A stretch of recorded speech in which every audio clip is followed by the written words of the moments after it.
तो नादरीन, सबसे पहले जो इस वक्त सिचुएशन है खित्ते की, उस पर हम बात करते हैं। डोनाल्ड ट्रंप एक दिन जंगबंदी करता है और साथ ही अगले बयान के अंदर वो ऐलान जंग कर देता है। यानी आप डोनाल्ड ट्रंप को प्रिडिक्ट नहीं कर सकते। ये अमेरिकी तारीख का एक अजीबोगरीब किरदार है। एक पोस्ट करता है कि हमने अपने अहदाफ हासिल कर लिए हैं, हम जंग जीत गए हैं, जो काफी है, और फिर अगली पोस्ट में कहता है कि ईरान दुनिया के लिए बदस्तूर एक खतरा है जिसे हमें खत्म करना पड़ेगा। तो एक डोनाल्ड ट्रंप की पोस्ट से ऐसा लगता है कि जैसे ईरानी बहुत अच्छे हैं, मामला हल हो गया। एक से ऐसा लगता है कि उनसे बुरा दुनिया में कोई नहीं और मामला अभी हल नहीं हुआ। एक बयान में कहता है कि ईरान को हार मानना पड़ेगी, अजीब लोगों से हमारा पाला पड़ गया है, वो काफी ज़हीन भी हैं, बहुत सख्त गिर हैं।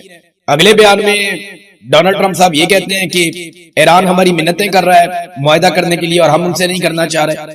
अब जो लेटेस्ट डोनाल्ड ट्रंप का इस हवाले से स्टेटमेंट है, वो स्टेटमेंट ये है कि मैं जल्द ईरान की भेजी हुई तजावीज का जायजा लूंगा। देखिए, ईरान ने पहले तजावीज भिजवाई और पहले अमेरिका ने भिजवाई, ईरान ने नहीं मानी, फिर ईरान ने भिजवाई, अमेरिका ने नहीं मानी, फिर ईरान ने तरामीम करके भिजवाई, उसके ऊपर पंगा पड़ गया। अब ईरान ने फाइनली और तजावीज भिजवाई और इतला ये आ रही है कि एक तरफ से कोई 9 तजावीज आई, अमेरिका की तरफ से कोई 14 या 15 तजावीज जो है वो ईरान ने भिजवा दी।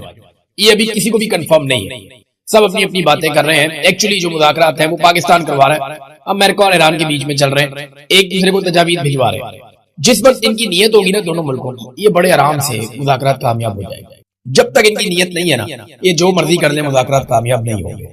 तो यहाँ पे डोनाल्ड ट्रंप ने कहा कि मैं जल्द ईरान की भेजी हुई तजावीज का जायजा लूंगा, मगर मेरे ख्याल में ये काबिल कबूल नहीं होगा, क्योंकि उन्होंने गुज़िश्ता 47 सालों में इंसानियत और दुनिया के खिलाफ जो कुछ किया है, इसके लिए उन्होंने अभी तक कोई बड़ी कीमत नहीं चुकाई। यानी अब डोनाल्ड ट्रंप एक मरतबा फिर जंग की बात कर रहा है। तो जंग की बात में ना एक बात आप ध्यान में रखिएगा कि सेंटकॉम के जो कमांडर हैं, उन्होंने डोनाल्ड ट्रंप को ब्रीफिंग दी थी अभी हाल ही में, और इसके बाद एडमिरल ब्रैड कूपर इनका नाम है। इन्होंने 26 फरवरी को जब दी थी ब्रीफिंग, तो 28 फरवरी को अमेरिका ने हमला कर दिया था। इस मरतबा इन्होंने दोबारा डोनाल्ड ट्रंप को एक ब्रीफिंग दी है कि क्या क्या कुछ किया जा सकता है ईरान के खिलाफ, वो कौन से 3 फौजी ऑप्शन हैं जिनके ऊपर अमल दरामद किया जा सकता है। मैंने आपको वो रिपोर्ट भी किया। अब यही जो सेंटकॉम के कमांडर है, इन्होंने इसराइल से भी राब्ता किया है और इसराइली चीफ ऑफ स्टाफ ने हमांगी पैदा करने के लिए, क्योंकि अगर हमला होना है तो इसराइल ने साथ मिलकर हमला करना है। और इस मरतबा अरब ममालिक में भी बहुत सारे दिफाई साजो सामान वो ले रहे हैं, उनकी भी तैयारी है, वो अब किसी और पिच पे है।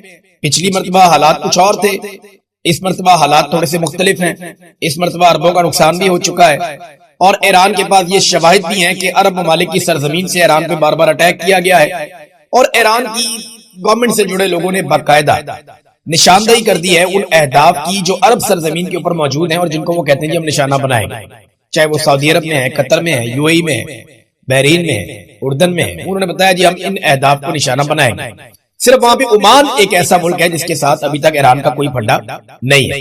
तो सेंटकॉम के जो कमांडर हैं, उनका अब राब्ता हुआ इसराइली चीफ ऑफ स्टाफ से, ताकि हमायंगी पैदा की जाए कि अगर हमला होता है तो किस तरीके से किया जाएगा। और ये खाली इतनी बात नहीं है, डोनाल्ड ट्रंप को ब्रीफिंग देने के बाद सेंटकॉम के कमांडर कूपर जो है वो फौरी तौर पे मिडिल ईस्ट आ गए। एडमिरल ब्रैड कूपर इस वक्त मिडिल ईस्ट में मौजूद हैं और यहाँ पे जो दिफाई तैयारियां हैं उनको हतमी शक्ल दे रहे हैं, या जो जारहाना हिकमत अमली हो सकती है अमेरिकी फौज की, उसको हतमी शक्ल दे रहे हैं और वो जायजा ले रहे हैं तमाम चीजों का ग्राउंड पर आकर। डोनाल्ड ट्रंप से मिलना, वहां पे ब्रीफिंग देना और उसके बाद फौरी तौर पे इसराइली चीफ ऑफ स्टाफ से राब्ता करना और फिर खित्ते में उनकी मौजूदगी और वहां पे ऑपरेशनल तैयारियों का जायजा लेना। ये सारी चीजें इशारा कर रही हैं कि अब दोबारा लड़ाई हो सकती है, कशीदगी दोबारा बढ़ सकती है। डोनाल्ड ट्रंप को फेस सेविंग चाहिए। डोनाल्ड ट्रंप ने कई मरतबा कहा कि मैं जंग जीत गया हूं लेकिन मैं बहुत बड़े मार्जिन से जीतना चाहता हूं। तो बहुत बड़ी फेस सेविंग डोनाल्ड ट्रंप को चाहिए, जिसके बगैर पॉलिटिकली वो अमेरिका में बहुत बुरी तरह डैमेज हो गया। अमेरिकन का एक देखें, मैंने आपको पहले भी बताया था, अमेरिकन भी एक ऐसी कौम है जो बड़े फख्र के साथ जीते हैं। अब आपको ये अच्छा लगे या बुरा लगे, अमेरिकन के अंदर भी एक बड़ा फख्र है, एक बड़ा प्राउड नेशन है। वो ये कहते हैं कि हम किसी से नहीं हार सकते, हमने सारी जंगें जीती हैं, हम आइंदा भी जंगें जीतेंगे। और उन्हें कमजोरी बिल्कुल पसंद नहीं है। यानी वो ये नहीं देख सकते कि उनका प्रेसिडेंट हार गया और जो प्रेसिडेंट हारेगा या पीछे हटेगा वो उसका खुमियाजा भुगतेगा। यानी जिस तरीके से जो बाइडेन अफगानिस्तान से निकला, उसका बहुत बड़ा डैमेज हुआ उसको पॉलिटिकली, और बड़ा मजाक उड़ाया उसके मुखालिफिन ने उसका। तो अगर डोनाल्ड ट्रंप यहाँ पे ये अधूरी जंग छोड़ के आ जाता और ईरान को दुनिया फातेह समझती है, तो अमेरिका को तो डैमेज होगा, डोनाल्ड ट्रंप को पॉलिटिकली और उनकी पार्टी को बहुत बड़ा डैमेज हो जाएगा। तो ये वो चीजें हैं जिनकी वजह से खदशा है कि खुदा न खास्ता दोबारा खित्ते में पाकिस्तानी कोशिशों के बावजूद लड़ाई लग सकती है। तो एक तो ये चीज हमें दिमाग में रखनी पड़ेगी, ये क्या कह रहे हैं। लेकिन सदर अहमदी नजाद जो ईरान के साबिक सदर है, उन्होंने जो एक स्टेटमेंट दिया ना वो बड़ा इंपॉर्टेंट है। मैंने उनका स्टेटमेंट पढ़ा और बड़ा बामानी किस्म का उन्होंने स्टेटमेंट दिया। उन्होंने कहा अब दुनिया ये कबूल करने को तैयार नहीं है कि एक कौम समंदर पार बैठकर बाकी तमाम अकवाम की किस्मत का फैसला करे। डॉलर और फौजी दबाव पर मबनी निजाम अपना असर खो चुका है। अगर वाशिंगटन अपने जवाल से बचना चाहता है तो उसे एहतराम का लफ्ज सीखना होगा।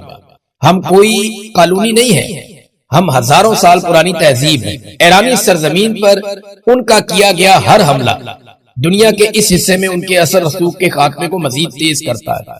वो ये करते हैं जितना वो हमारे ऊपर हमला करते हैं ना, इससे दुनिया में उनका असर रसूख कम होता है अमेरिका का, उससे बढ़ता नहीं है। और डॉलर के हवाले से मैं अभी आपको, क्योंकि यहाँ पे बात हुई कि डॉलर के जरिए से और फौजी दबाव के जरिए से दुनिया को कंट्रोल करते हैं, तो यहाँ एक बहुत बड़ी खबर है, ये भी मैं आपको पढ़ के सुना देता हूँ। चीन और रशिया ने एक बड़ा कदम उठाया है। वर्ल्ड अफेयर नाम की जो एक वेबसाइट है उसने ये खबर भी जारी की है और आलमी मीडिया में छप भी रही है। चाइना ने दो बहुत बड़े कदम उठाए, लेकिन पहले आप ये देख लें कि Russia and China started trade in Russian rouble and Chinese yuan currency only stopping using dollars. वो ये कहते हैं कि रूस और चाइना जो है वो रशिया और चाइना की करेंसी के अंदर ट्रेड करना शुरू हो चुके हैं और सिर्फ इसी में वो ट्रेड करना चाहते हैं ताकि डॉलर का रास्ता रोका जा सके या डॉलर के इस्तेमाल को कम किया जा सके या उसको रोका जा सके। ये डॉलर के लिए अच्छी बात नहीं है। ये दो बहुत बड़ी मईशतें हैं। अगर इनके नक्शे कदम पे एक दो और मईशतें चल पड़ी, फर्ज करें अगर कल को जर्मनी कहता है कि हम यूरो के अंदर ट्रेड करेंगे, हम डॉलर में नहीं करेंगे। जर्मनी दुनिया की एक और बड़ी मईशत है ना, टॉप 5 के अंदर यही है। इंडिया है, जर्मनी है, जापान है, अमेरिका है, बरतानिया है, फिर रशिया भी टॉप 10 के अंदर आता है। चाइना दुनिया की बड़ी मईशतों में दूसरे नंबर पे है। तो अगर ये ममालिक जो है ये कह देते हैं कि हम अपनी अपनी करेंसी के अंदर ट्रेड करेंगे और इंडिया जैसा एक बड़ा मुल्क भी ये कहता है कल को कि हम डॉलर में ट्रेड नहीं कर रहे, जिस मुल्क के साथ कर रहे हैं हम दूसरी करेंसीज में देख सकते हैं, तो अमेरिका के लिए बहुत बड़ा इशू हो जाएगा। और अगर डॉलर नीचे जाएगा तो अमेरिका का जो सुपर पावर का स्टेटस है वो खतरे में आ जाएगा। चाइना ने एक और स्टेटमेंट दिया है और ये जरा सख्त है। देखिए, अमेरिका ने पाबंदियां लगाई हैं कुछ बहरी जहाजों पे, कुछ कंपनीज के ऊपर, कुछ रिफाइनरीज हैं उनके ऊपर कि वो ईरान के साथ ट्रेड कर रहे हैं। अब इसमें जो स्टेटमेंट दिया है चाइना ने, चीन की वजारत तिजारत ने ऐलान किया है कि वो ईरानी तेल खरीदने के इल्जाम में निशाना बनाई गई 5 कंपनियों के खिलाफ अमरीकी पाबंदियों की तामील नहीं करेगा। चाइना ने बाकायदा अमेरिका की पाबंदियां मुस्तरद कर दी हैं। एक वजीर आला है, वो लेकर जाता है हाई कोर्ट का ऑर्डर, यानी इस्लामाबाद हाई कोर्ट का ऑर्डर उसके पास है कि जाओ जाकर जेल में मुलाकात कर लो। वो जाता है जेल में इमरान खान से मुलाकात करने के लिए, सुहेल अफरीदी, और उसे रोक लिया जाता है, मुलाकात नहीं करने दी जाती। वो वहां सड़क पे बैठ जाता है, उसके साथ और लोग भी बैठ जाते हैं।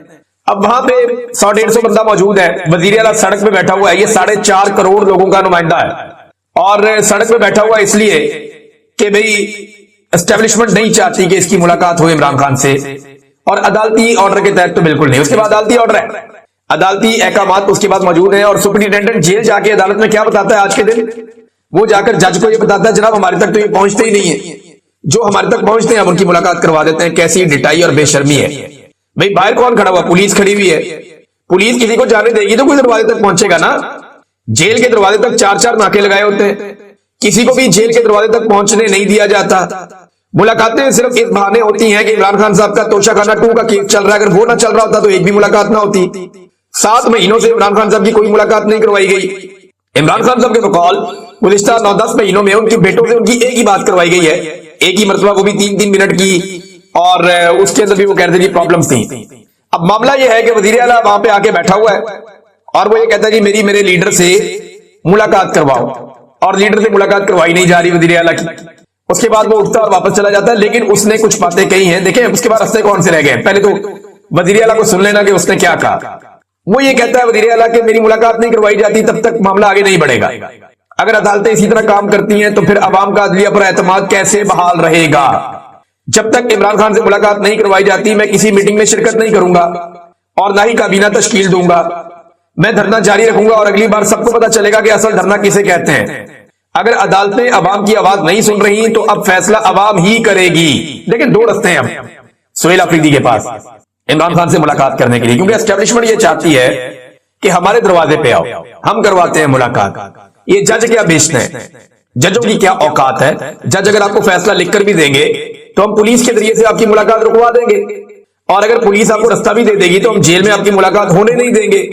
तो एस्टेब्लिशमेंट की यह ख्वाहिश है कि अगर मुलाकात करनी है जिसने भी, वो पहले हमारे पास आए, हमसे बात करे, फिर हम बताते हैं कि इमरान खान से जाकर क्या बात करनी है, फिर जाके मुलाकात कर लें, जैसे बहुत सारे लोग करते भी है ना मुलाकात।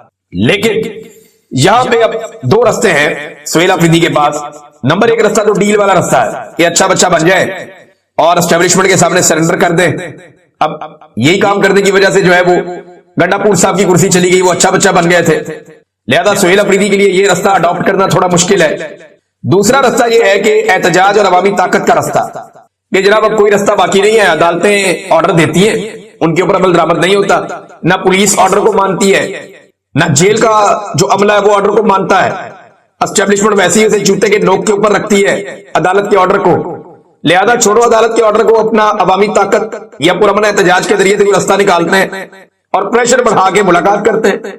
तो दूसरा रास्ता तो अब सुहेल अफरीदी के पास ये है। अब देखना यह है कि उन दो रास्तों में से वो कौन सा रास्ता चुनते हैं। एक और चीज नाजरीन, ये जो टिकटॉक और हुकूमत है ना, ये अपने दादा के नक्शे कदम पे चल रहे हैं। दादा मैंने कहा तो याद रखिए कि दादा जो थे, सियासी दादा, वो जनरल ज़ियाउल हक थे मरियम नवाज के।